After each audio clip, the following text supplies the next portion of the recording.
Հայաստանը մեծածավալ աշխատանք է կատարել եւ հարուստ փորձ կուտակել Եվրամիության հետ վերջին տարիներին ծավալած համագործակցության արդյունքում։ Արևելյան գործընկերության պետությունների խորհրդարանների նախագահների մամուլի ասուլիսի ընթացքում նման կարծիք է արտահայտել Ազգային ժողովի նախագահ Հովիկ Աբրահամյանը։ Նա նաեւ հավելել է, որ Հայաստանի Մաքսային միությանը միանալու որոշումը ամենևին էլ չի նշանակում Եվրամիության եւ եվրոպական կառույցների հետ համագործակցության թուլացում կամ դադարեցում։ Հայաստանը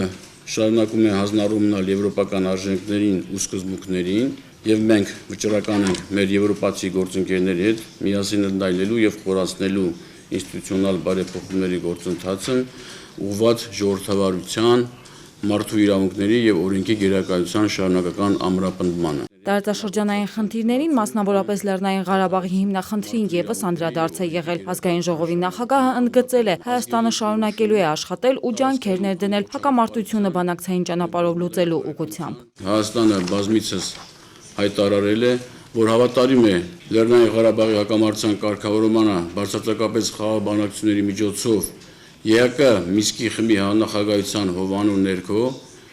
եւ միջազգային ճանաչված 3 սկզբունքների շրջանակում ազգերի ինքնորոշում, տարածքային ամբողջականություն եւ ուժի կամ ուժի սպառնալիքի չկիրառում։ Հայաստանը երբևէ չի պաշտպանել միջազգային որևէ փաստաթուղթ, որում ազգերի ինքնորոշման իրավունքը ստորադասվել է տարածքային ամբողջականության սկզբունքին։ Ասուլիսի ընթացքում Հովիկ Աբրահամյանը անդրադարձել է նաև Ուկրաինայում ստեղծված իրավիճակին, վստահություն հայտնելով, որ ուկրաինացի ժողովուրդը մեծ ներուժ ունի հաղթահարելու իր առջև ծառացած մարտահրավերները։ Աննա Գրիգորյան, ժամը լրատվական։